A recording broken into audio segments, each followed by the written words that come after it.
ബെൽച്ചി moment stereo ടൈപ്പുകളെ ഉടച്ചു വാർത്തുകൊണ്ട് Indian രാഷ്ട്രീയത്തിൽ ഇറങ്ങിയിരുന്ന പല സംഭവ വികാസങ്ങളെയും നമ്മൾ അങ്ങനെ വിളിച്ചു പോരാറുണ്ട്. അവ യാത്രകളോ പ്രധാനപ്പെട്ട സന്ദർശനങ്ങളോ അങ്ങനെ എന്തുമാകട്ടെ. വോട്ട് ചോരി വെളിപ്പെടുത്തലുകൾക്ക് പിന്നാലെ വോട്ടറധികാർ യാത്രയുമായി രാഹുൽ ഗാന്ധി ബീഹാറിൽ കളം നിറഞ്ഞപ്പോൾ മാധ്യമങ്ങൾ അവയെ വിശേഷിപ്പിച്ചത് രാഹുലിന്റെ ബെൽച്ചി മൊമെന്റ് എന്നായിരുന്നു. യാദൃശ്ചികമോ സാന്ദർഭികമോ ആകട്ടെ, ബെൽച്ചി മൊമെന്റ് എന്ന വാക്കുടലെടുക്കാനിടയായ സംഭവം നടന്നതും ബീഹാറിലാണ്. അതിന് കാരണക്കാരിയായത് ഇന്ത്യയുടെ മുൻ പ്രധാനമന്ത്രിയായ ഇന്ദിരാഗാന്ധിയും. ഇന്ത്യൻ രാഷ്ട്രീയത്തിലെ ഏറ്റവും പ്രധാനപ്പെട്ട സംഭവ വികാസങ്ങളുടെ പട്ടിക പരിശോധിച്ചാൽ ബെൽച്ചി മൊമെന്റ് ഇന്ദിരാഗാന്ധിക്കും കോൺഗ്രസിനും എത്രമാത്രം പ്രധാനമായിരുന്നുവെന്ന് കാണാൻ കഴിയും. രാഷ്ട്രീയ വിസ്മൃതിയിലേക്ക് പോകുന്നുവെന്ന് വിലയിരുത്തപ്പെട്ട ഘട്ടത്തിൽ ഇന്ദിര എന്ന ഉരുക്കു വനിതയുടെ ഉയർത്തെഴുന്നേൽപ്പിന് ബെൽച്ചി ഒരു നിയോഗമാവുകയായിരുന്നു.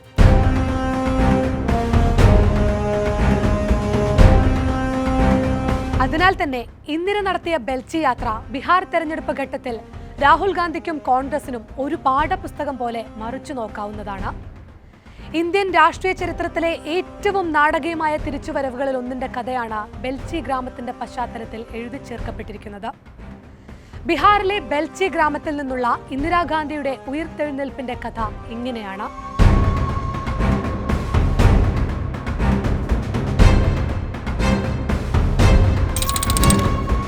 1977 മെയ് 27 ബീഹാറിലെ ബെൽച്ചിയിൽ രാജ്യത്തെ ആകെ ഞെട്ടിച്ച ആ കൂട്ടക്കൊല നടന്നത്. ജാതിയും മതവും അതിന്റെ ഏറ്റവും ആഴത്തിൽ വേരൂന്നിയിരുന്ന ഇന്ത്യൻ സമൂഹത്തിൽ ബെൽച്ചി ഉണ്ടാക്കിയ മുറിപ്പാട് അത്ര ചെറുതായിരുന്നില്ല. ദളിതരുൾപ്പെടെയുള്ള 11 പേരെയാണ് മേൽജാതിക്കാർ കൈകൾ കെട്ടിയിട്ട് വെടിവെച്ചു കൊന്നത്. അതിനുശേഷം അവരുടെ മൃതദേഹങ്ങൾ കൂട്ടത്തോടെ കത്തിക്കുകയും ചെയ്തു. ബെൽച്ചി കൂട്ടക്കൊല നടക്കുന്ന സമയം തന്റെ രാഷ്ട്രീയ ജീവിതത്തിലെ തന്നെ ഏറ്റവും വലിയ തിരിച്ചടികളിലൂടെ കടന്നു പോവുകയായിരുന്നു ഇന്ദിരാഗാന്ധി. അടിയന്തരാവസ്ഥ ഇന്ദിരയുടെ എല്ലാ രാഷ്ട്രീയ അധികാര പ്രിവിലേജുകളെയും തട്ടിയെടുത്ത് കഴിഞ്ഞിരുന്നു. അടിയന്തരാവസ്ഥയ്ക്ക് പിന്നാലെ നടന്ന പൊതുതെരഞ്ഞെടുപ്പിൽ കനത്ത തോൽവി ഇന്ദിരയുടെയും മകൻ സഞ്ജയുടെയും മനസ്സമാധാനം കെടുത്തിയിരുന്ന സമയം. എല്ലാം തൽക്കാലത്തേക്ക് മതിയാക്കി ഒരു ചെറിയ ഇടവേള എടുക്കാമെന്ന് ഇന്ദിര മനസ്സിൽ കരുതിയിരുന്നപ്പോഴാണ് ബെൽച്ചിയിൽ നിന്ന് ഏവരെയും ഞെട്ടിച്ച ഈ വാർത്ത പുറത്തുവരുന്നത്. ഇനിയൊരു രാഷ്ട്രീയ തിരിച്ചുവരവില്ലെന്ന് രാഷ്ട്രീയ നിരീക്ഷകർ അടക്കം വിധി എഴുതിയിരുന്നിട്ടും ഇന്ദിരയുടെ തിരിച്ചുവരവിന് അങ്ങനെ ബെൽച്ചി ഒരു നിയോഗമായി.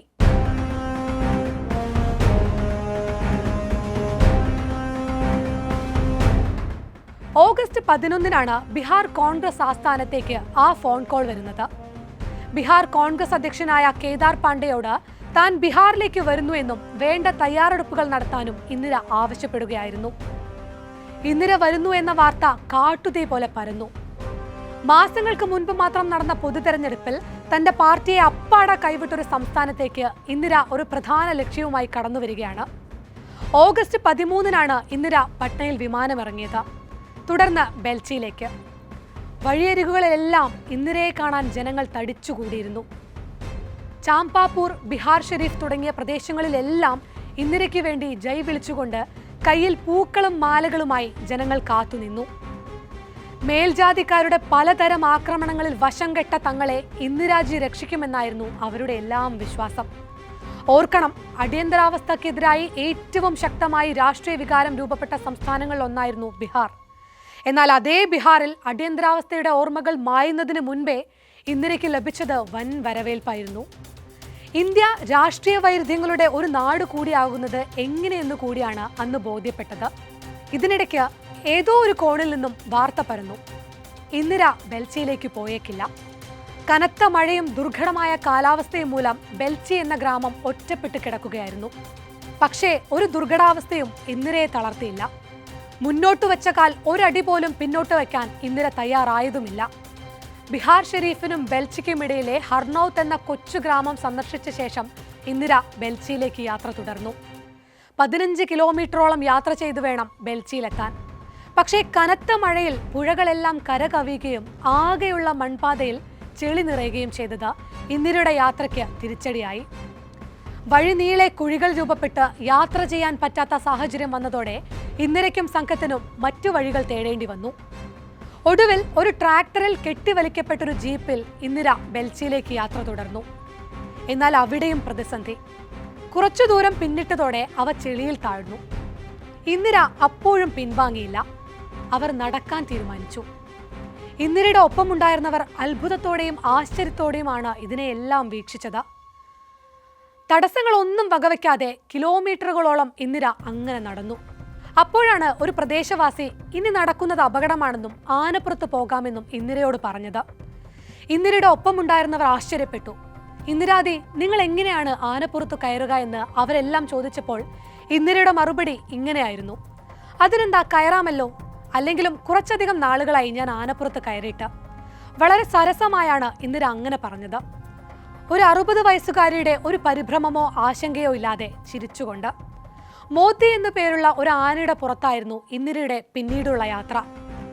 ആനപ്പുറത്ത് കയറിയതും ഇന്ദിരയോടൊപ്പം ഉണ്ടായിരുന്ന ഒരു സംഘാംഗം തൊണ്ട പൊട്ടുമാറ് അലറി വിളിച്ചു: ലോങ് ലീവ് ഇന്ദിര. ഇന്ത്യൻ രാഷ്ട്രീയത്തിൽ ഇനി ഇന്ദിരയില്ലെന്ന് ആവർത്തിച്ചവർക്ക്, ഇന്ദിരയെ പൂർണ്ണമായും വെട്ടിമാറ്റിയവർക്ക് തിരിച്ചുവരവിന്റെ ഒരു ഇടിമുഴക്കം സമ്മാനിക്കുന്നതായിരുന്നു ആ മുദ്രാവാക്യം. 3.5 മണിക്കൂറോളം മോത്തിയുടെ പുറത്ത് യാത്ര ചെയ്താണ് ഇന്ദിര ബെൽച്ചിയിലേക്ക് എത്തുന്നത്.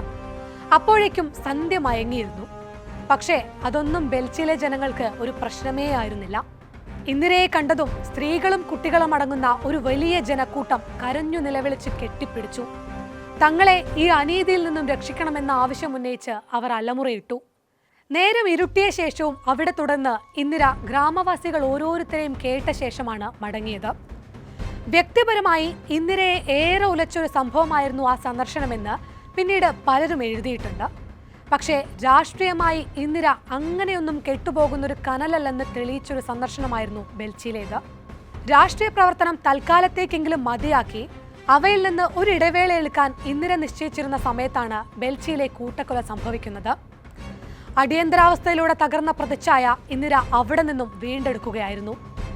ആ പ്രതിച്ഛായയുടെ അടിത്തറയിൽ 3 വർഷങ്ങൾക്കിപ്പുറം 1980 നടന്ന പൊതുതെരഞ്ഞെടുപ്പിൽ ഇന്ദിര വൻ ഭൂരിപക്ഷത്തിൽ ജയിച്ചു കയറി. രാജ്യം കണ്ട എക്കാലത്തെയും മികച്ച പൊളിറ്റിക്കൽ കംബാക്ക്. ഇന്നത്തെ രാഷ്ട്രീയ അവസ്ഥയിൽ നിന്നുകൊണ്ട് ഇന്ദിരയുടെ ആ ബെൽച്ചി യാത്രയെ ഓർത്തെടുക്കുമ്പോൾ അവശേഷിക്കുന്നത് ഒരേ ഒരു ചോദ്യം മാത്രമാണ്: കോൺഗ്രസിനും രാഹുലിനും വീണ്ടും ബീഹാറിൽ ഒരു ബെൽച്ചി മൊമെന്റ് ഉണ്ടാക്കാൻ സാധിക്കുമോ?